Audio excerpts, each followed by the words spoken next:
Hey friends, what's up? It's time for another first impression of the new Tom Ford's Noir Extreme Parfum. I just got this one in the mail today, so I figured let's crack it open together, spray it on, and see how it is. At least first impressions wise. And I really do not know what I'm in for here. It seems like this one is a little bit divisive, so fingers crossed that it smells good. Let's jump into it.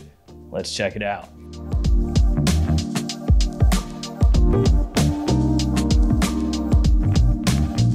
Now, I bought mine from Ulta.com. I actually bought this, the new Burberry Hero Eau de Parfum, and the new Ralph Lauren Ralph's Club Parfum. Just a lot of parfums. And this is insanely expensive for a designer fragrance. Like, holy crap.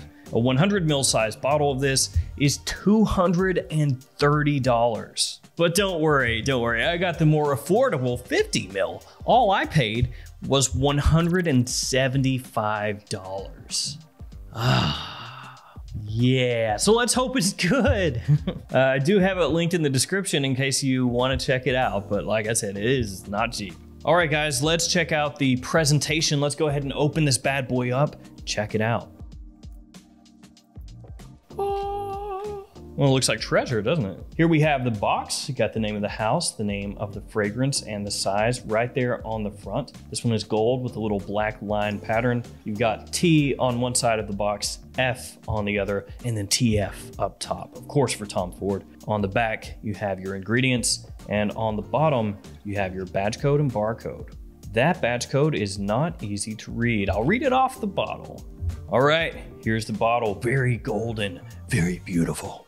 You have the name of the house, name of the fragrance right there on the front. Mine has a small imperfection in the middle, right above the R in Ford, but that's okay. On top of the cap, you got the TF as always, and then on the bottom, you have your badge code on a sticker. Badge code is A52. Oh boy, it's almost the moment of truth. Of all the designer releases that have been announced here recently, this is the one I've been looking forward to the most, so if it completely sucks, I'm going to be really bummed, but that's just how it works. Before I spray this on, a couple of codes for you guys. Gents 10% off, luckyscent.com, the whole website. Awesome niche store. They've got pretty much everything there, so use that code, save yourself 10% off if you want to buy anything from there. Same with twistedlily.com, Gents 10% off that side. And then jomashop.com, of course, Gents $8 off any order over $110. Every store, send me your codes. And one other thing, this is very important. Because I ordered this from Ulta.com, I got a special because I bought a Tom Ford fragrance, a bottle of Black Orchid for free. Yeah, seriously. There is a problem with the freebie. It's not really a problem, they disclose it, but the problem is that's the bottle. So there it is, my free bottle of Black Orchid. It's the tiniest bottle you've ever seen in your life. That's right, baby. 4 milliliters, all mine, free. All right, enough screwing around. Let's do it. I know a lot of people don't like this, and I imagine a lot of people will dislike this that actually liked the original Noir Extreme. But off the top here, I actually love this. Cardamom, ginger, a little bit darker, maybe not as sweet as Tom Ford Noir Extreme. Little touch of smokiness to it, little bit. Touch of leather, kind of, coming out now more. The spice is still there, still popping. Really, really sparkling, but a little darker than the original. Oh, this is good. Yeah, okay, I'm pumped now. Okay, I was really worried because I typically don't look at anything before I check something out. But with this one, I poked around a little bit just on a couple of written reviews and stuff, and some people were really like, man, this is garbage. I absolutely hate it. And I was starting to get worried. No, I don't mind this a bit. Nope.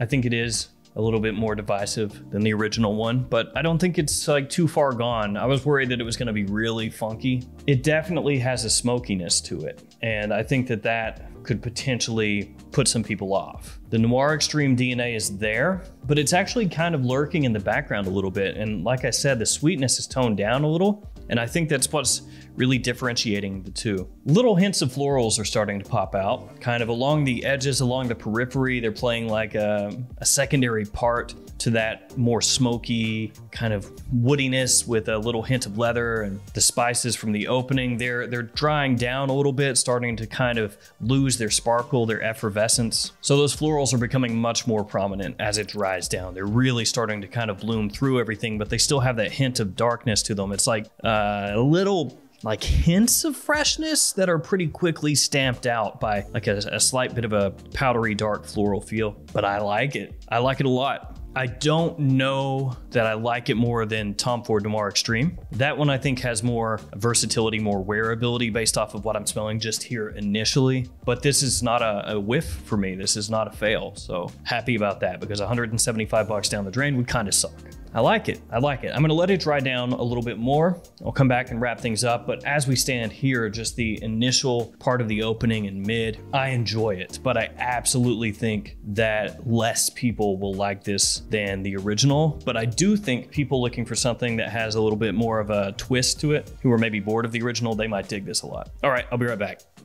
And I'm back. So as this one dries down, that Tom Ford Noir Extreme DNA does actually come out a little bit more the longer it stays on your skin. Like I talked about before, it still has a little bit more of that smoky undertone that comes out much more here than in the original. It's got a little more of a woodiness as well. It does have, though, that floral nuance that's stuck around, that smokiness that has stuck around. That leathery feel, though, never gets all that much worse off my skin. Like, it doesn't come across stronger and more aggressive and dirty and funky as it dries down. It doesn't do that. So what you pick up as that kind of creeps into the fold earlier on in the fragrance, how it comes across then, it doesn't really get any harsher than that as it dries, at least not that I'm picking up. It's still there for sure, but it's not something that for me at all breaks the fragrance. And I actually, as of right now, and this could just be because it's the first time I'm smelling it, but as of right now, I find this one a little bit more interesting than the original. And that probably actually is just because I've smelled the original a whole mess of times and I've smelled this once. But heading through the mid, this thing is pretty unique. I like it. It seems like it has a really good push. Seems to last a long time. It's easily picked up, especially as you move around, creates a big scent cloud around you. And I would expect that because this is not just extreme, this is an extreme parfum. So I'm glad that the performance matches up to that. Obviously gonna be more of a fall wintertime fragrance, not at all something that I would think of as spring or summertime. Leans more nighttime use, just like Noir or Noir Extreme, or really pretty much any Noir other than maybe the Eau de Toilette. That one you could pull off in spring, I think. But I think a lot of people are gonna kind of stay away from this one initially because of that really high price tag. And I gotta say, it's rough. It's pretty hard for me to say that this is worth retail when you're looking at close to $200 for a 50 ml size bottle, almost $4 per milliliter.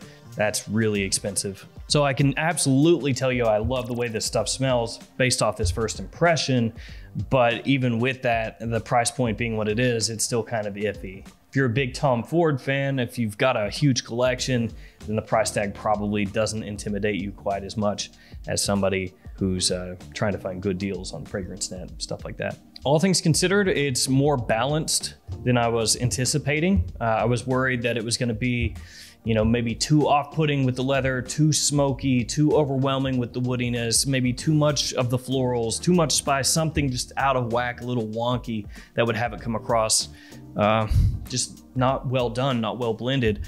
But this actually plays into my taste pretty well. Actually, I'm gonna hit myself again real quick with the opening here, just to kind of relive that for a second. Yeah, the opening is definitely much more off-putting, I would say, to more people, or will be more off-putting to people than as it dries down. I like it, but when you very first spray it on, like if you go in immediately, it has this green tinge that kind of hits you right away, then dissipates. A little bit sharp, actually. And as that starts to dissipate, then you get those spices that come in. Again, they've got kind of a sparkle to them, not quite as sweet as the Noir Extreme. And you have this smokiness, this touch of leather, all this other stuff going on underneath it that's kind of all jostling for position initially, which I actually like here, but I think that a lot of people would not. The opening has a little bit of harshness that I think could play to its disadvantage in the sense of people walking by a Tom Ford counter and grabbing it, spraying it on a tester strip and smelling it right away. It could have that reaction on people or give that reaction where people smell it and just go, ugh, ugh, and toss it, because it absolutely has facets to it in the opening where it changes very rapidly from one thing to another, like 3-4 changes very rapidly in a couple minutes that some people are not going to like, and some people may actually perceive as being kind of like a chemical mess or something like that. Not at all the same type of fragrance, doesn't at all smell like it, but a similar reaction that some people have had to Mancera's red tobacco, where you first spray on red tobacco and a lot of stuff is going on, a lot of notes are jostling for position, and some people will take that and just immediately make a decision and say, this stuff sucks, I'm not gonna deal with it. The same thing could happen with this one. Once it settles though, I really like this. Very rich, good amount of depth, the floral nuances that come out melding together with that little hint of smokiness, not overly smoky, but always lingering there, like little wafts that are kind of creeping through the other notes, and the woodiness, that sort of leathery feel underneath it all, the spices that sparkle and shine and then start to fade down. Just the slightest hint of sweetness going throughout the whole thing. I think it smells really good. The price sucks though. If you've been able to smell this, let me know what you think about it in the comments. I imagine it will be pretty divisive. All right, guys, that'll do it for me. Thank you for hanging out with me. Thanks for your support. Stay safe out there. I'll see you tomorrow with another fragrance video. See you guys later.